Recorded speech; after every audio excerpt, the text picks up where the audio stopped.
रखा है कि जो फाई है आपके पास वो L X Y square plus M Y Z plus N Z square X cube दे रखा है। तो ग्रेडियंट ऑफ आपका जो है इसका आंसर हो जाएगा एल इजिकल्स टू 6 आएगी, एम इजिकल्स टू 24 आएगा, एन इजिकल्स टू -8 आएगा। आप देख सकते हैं इसका सॉल्यूशन। ठीक है, आप खुद करके देखिएगा। क्वेश्चन नंबर 70 पे आते हैं। If are vector is a unit vector along the vector r vector, भाई आर वेक्टर के अलॉन्ग हमें एक यूनिट वेक्टर दे रखा है आर वेक्टर, ठीक है, and are is equals to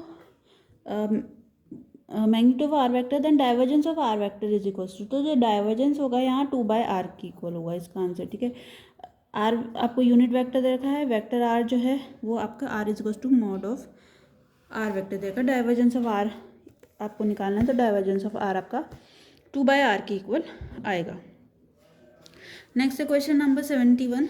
value of the surface integral integration of A x I cap plus B Y J cap plus C Z के cap dot N vector D S where S is the surface of sphere X square plus Y square plus Z square equals to 9 is equals to, तो इसकी value आपकी जो है वो सी के equal हो जाएगी, यानी कि 36 phi a plus B plus c. ठीक है, आपको जो सरफेस इंटीग्रल दे रखा है a x I cap b Y J cap plus C Z के कैप है ना, और dot n dot D s आपको इसमें करना है। तो जब आप इसको सॉल्व आउट करेंगे तो इसके answer 36 pi A plus B plus C आएगी। Next question number 72। If are vector is to X I cap plus Y J cap plus Z के cap and are is to R vector then gradient of 1/r is equal to, तो gradient of 1/r किसकी equal आएगा, इसकी value equal आ जाएगी आपकी minus r vector upon minus of r cube, sorry ये नहीं होगा इसका आंसर, इसका आंसर आएगा minus of are vector upon are cube. ठीक है, आर क्यूब जब हम इसको सॉल्व करेंगे gradient of 1/r is equal to del of 1/r होता है, और फिर जो है इस तरह से आप इसको सॉल्व करेंगे I cap del upon del X 1/r, तो ये जो वैल्यू आएगी minus of R upon are cube आ जाएगी। If R is a vector then divergence of R is equal to, अगर आर आपका वेक्टर है तो डाइवर्जेंस ऑफ आर आपका 2/r हो जाएगा। ठीक है, इसको सॉल्व करके देखेंगे तब। Next question number 74।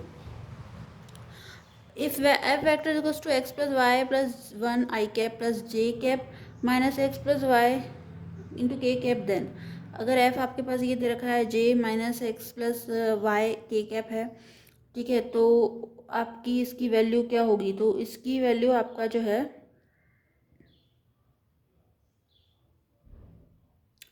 आंसर इसका आ जाएगा आपका जो 0 के इक्वल आएगा वो है B.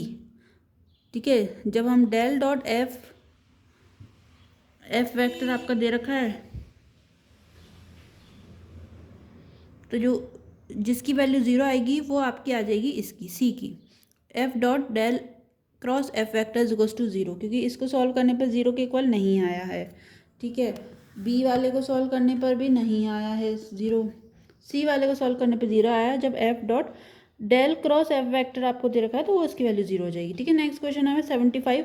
If S is a surface of sphere X square plus Y square plus Z square equals to 9, then जो double integration of are vector dot N cap D S is equals to, जो double integration आएगी इसकी value 108 पाई आएगी।